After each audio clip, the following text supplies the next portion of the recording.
ঢাকার কেরানীগঞ্জের শাক্তা ইউনিয়নের স্বেচ্ছাসেবক দলের দুই নেতার বিরুদ্ধে চাঁদাবাজির অভিযোগে তৈরি হয়েছে চাঞ্চল্য। অভিযোগ অনুযায়ী স্বেচ্ছাসেবক দলের আহ্বায়ক শরীফুল ইসলাম রাসেল ও ৫ নং ওয়ার্ড স্বেচ্ছাসেবক দলের সাদ্দাম হোসেন স্থায়ী বাসিন্দা রফিকের কাছে ঈদের আগে ও পরে চাঁদা দাবি করেন বলে অভিযোগ উঠেছে। তবে স্থানীয়দের দাবি এই অভিযোগ ভিত্তিহীন। তারা বলেছেন, রাসেল একজন সামাজিক ও পরোপকারী মানুষ, তাকে হেয় করতেই অপপ্রচার চালানো হচ্ছে। তাকে হেয় প্রতিপন্ন করতে একটি চক্রান্ত কাজ করছে।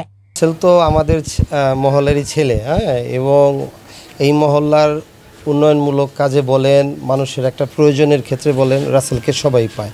এটা আপনি একটা 10 বছরের বাচ্চা থেকে শুরু করে একজন বৃদ্ধকে বললেও হবে। আমাদের এই যে মসজিদ, এটা একটু দেখেন, এটা আবু হানিফা জামে মসজিদ। এই মসজিদের রাসেল সেক্রেটারি পদে আছে। এই মসজিদের নির্মাণাধীন এই পর্যন্ত যাবতীয় যত কাজকর্ম হয়েছে এলাকার 5টা ময়মুরব্বি নিয়ে রাসেল করছে। তো একটা মসজিদের সেক্রেটারি পদে যে আছে, তার কাছ থেকে তো আসলে আমরা যে কথাটা শুনলাম যে চাঁদাবাদের বিষয়টা, এটা আমাদের অনজ্ঞ একটা বিষয়। এটা আমাদের বিশ্বাস কারোই না, কারণ আমাদের মহল্লার তো আমরা এই ধরনের কোনো কাজ করি না। ওরে আমরা যে কোনো ভালো মন্দতে ডাক দিচ্ছি আমাদের কাছে, ও সবসময় আসছে। রাত 2টা নাই 3টা নাই, রাসেল এই প্রয়োজন হয়েছে দৌড়াই আসছে ভালো একটা মন্দের মধ্যে। কিন্তু আমরা যে ওর যে বিষয়টা, যে অভিযোগ শুনছি, এটা সম্পূর্ণ আমাদের মতে মিথ্যা। এটা আশা করি এতটুকু যেটার প্রমাণ দিতে পারলে আমরা মসজিদের যারা ময়মুরব্বী যারা আছি, এটার প্রতিহত আমরা করতাম, বা আমরা এটার পক্ষে কখনোই সায় দিতাম না। আমরা শোনার পরে আমরা সবাই আন্তরিকভাবেই মানে হয়ে বিকশিত হয়ে গেছি যে এটা কেমন তোর একটা কথা হইলো, একটা ভালো ছেলে, ওর সম্বন্ধে কথা মানে এটা ওর, আমি যদি পারিবারিকভাবে জানি, ওর 2টা বাচ্চা মাদ্রাসায়ও পড়ে এবং আলহামদুলিল্লাহ তারা ভালো অবস্থানে আছে। এটা যারাই করছে এটা মিথ্যা করছে। উনি আমাদের মসজিদ কমিটির ক্যাশিয়ার সাহেব, ওনার কাছেও আপনি জিজ্ঞেস করতে পারেন, বা আমাদের মসজিদের আশেপাশে যারা আছেন, ইনশাল্লাহ সবার সাথে। এটা মিথ্যা বানোয়াট ছাড়া আর কিছুই না। এটা আমরা শুনিও নাই, আমরা এই ব্যাপারে জানি না। আর আমাদের কাছে চাই নাই, বা আশেপাশে যে চাইবো এরকম আমি দেখিনি।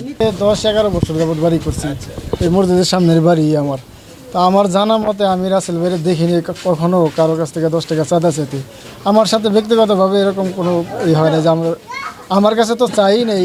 আমি আমার জানা মতে যে কারোর কাছে চাঁদাবাজি করে বা চাঁদা চাইতে পারে, এরকম আমার কোনো সময় মনে হয় না, আর আমি দেখিও না। যে মহিলারা এদিকে আসছে ওদিনকে, ঠিক আছে, ওই মহিলারা আমাকে এদিকে না, আমরা এদিকে হলে আমরা চিনতাম মহিলাগো, সব হলো বাইরের মহিলারা। তা আমাকে মহল্লার যদি ছেলে মহল্লার যদি একটা অন্যায় করে, তাহলে আমরা মহিলারা আনতে যেন মাগে, তাহলে আমাকে এলাকায় ছেলে ওই তো এই বাইরের মহিলারা কেমনি জানবো যিনি খারাপ, হ্যাঁ এই অভিযুক্ত করছে। কারা আনছে ভাই এটা আমরা জানি না, কিন্তু এটা বাইরের লোক আনছে, কিন্তু আমার এলাকার মহিলা একটাও নয়, এটা সব হলো বাহিরে। কিন্তু অনেক ই করছে, কিন্তু আর এটা যে কোনো মানুষ ষড়যন্ত্র করে করছে, এরকম লোকই না, ছেলেই না, ওই এরকম না। ওই ছেলে অনেক ভালো, রাসেল ওই ছেলে অনেক ভালো, ওই ওর ছোট তো হেনে দেখছি আমরা, কিন্তু ওই কারো 2 টাকা মাইরা খায় না, বা এরকম কোনো রেকর্ড নেই। যে মহিলারা বিচার দিছে এরা এই এলাকার না, স্থানীয় না, ঠিক আছে, এরা হচ্ছে নোয়াবচরের, আর রাসেল কাকাই তো এখানকার স্থানীয়। এটা হলো মিথ্যা বিচার দিছে। আমরা না এখানকার আশেপাশে সবার কাছে জিজ্ঞাসা করলেই বলবো যে সে একটা ভালো মানুষ, সে চাঁদাবাজির মধ্যে নাই। আমরা ভালোই দেখি, আমাকে খালা করে ডাক দেয় মায়ের মতন, কোনোদিন দেখি না আমাদের সাথে লগে বেদবি করতে, এগুলো আমরা কোনোদিন শুনি নাই।